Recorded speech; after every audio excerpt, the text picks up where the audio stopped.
So a little after kickoff between the Lions and the Chiefs, it was announced that Joe Burrow signed his mega extension with the Cincinnati Bengals, signing a 5-year, $275 million deal, $219 million fully guaranteed.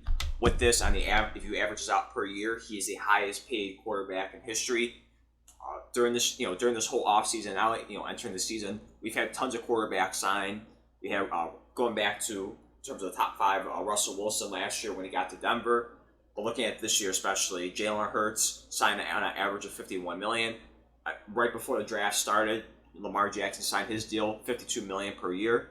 Justin Herbert signed his not too long ago at $52.5 million, and now Joe Burrow is at $55. So a decent jump up from everyone else.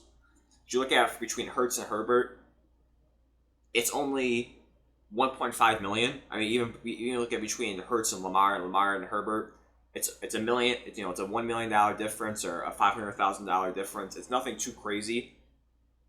But Burrow jumps up to, if I have the math right, $2.5 million, which again, not a ton, but definitely not what we're used to between those three guys.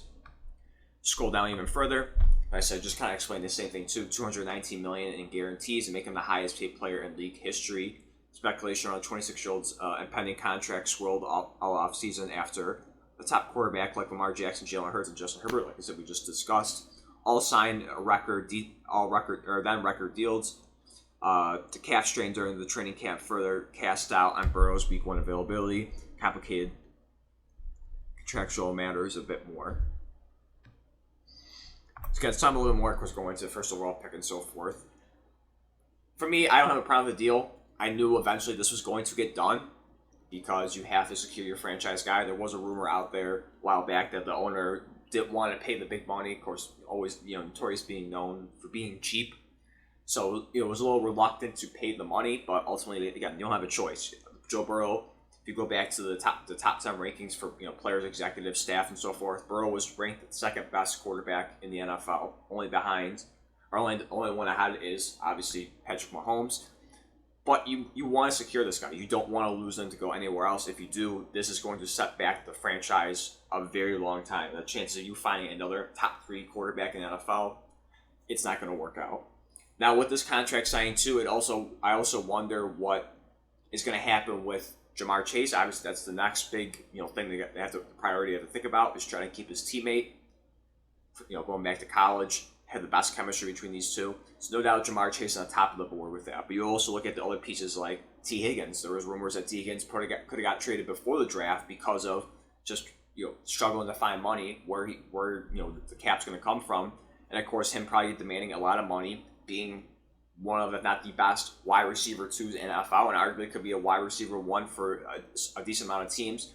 You also had Joe Mixon, who people thought was going to get cut this year because of the cap dispute. He comes back again for, I think, at least one more year before, I think ultimately they will let him go after the season because, once again, I'm just trying to figure out the contracts and all the players so forth in the defense. But just sticking on Joe Burrow, I'm not surprised he got this deal. I do expect this, the highest paid contract in history to stand for a while. The only problem is with the offseason for Hurts, Jackson, Herbert is all these guys are up for contracts. So each team was kind of just waiting. Each player was kind of just waiting for one of them to sign. And then shortly after, it was short-lived. I think between Hurts and Jackson's contract was a week or two. Herbert, I think, was a little bit more between Herbert and Jackson, Jackson, the length between those two contracts, and obviously Herbert and Burrow. But I expect this contract to hold for a while, at the very least towards the end of the offseason before we get into a couple other quarterbacks potentially. Not saying Tua is going to reach that deal, but you have Tua coming up for a contract. Trevor Lawrence, Trevor Lawrence definitely, if he balls out this year and really takes another step forward, he could be in discussion, maybe being a top, highest paid quarterback of all time.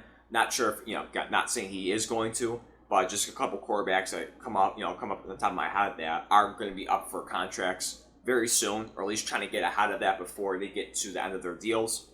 But again, not a bad contract. We expected it. Joe Burrow being the highest paid, he's done well.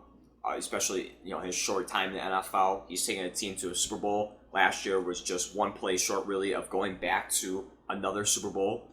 And this year, high expectations for me and my my early predictions for the awards on my Twitter at Sports Bruisers, I do have Joe Burrow win MVP. I do think he has the pieces around him to go out and win MVP. I think he's going to shatter his career records at passing yards and touchdowns, QBR, and so forth. I really think he's going to take another step forward in his progression playing.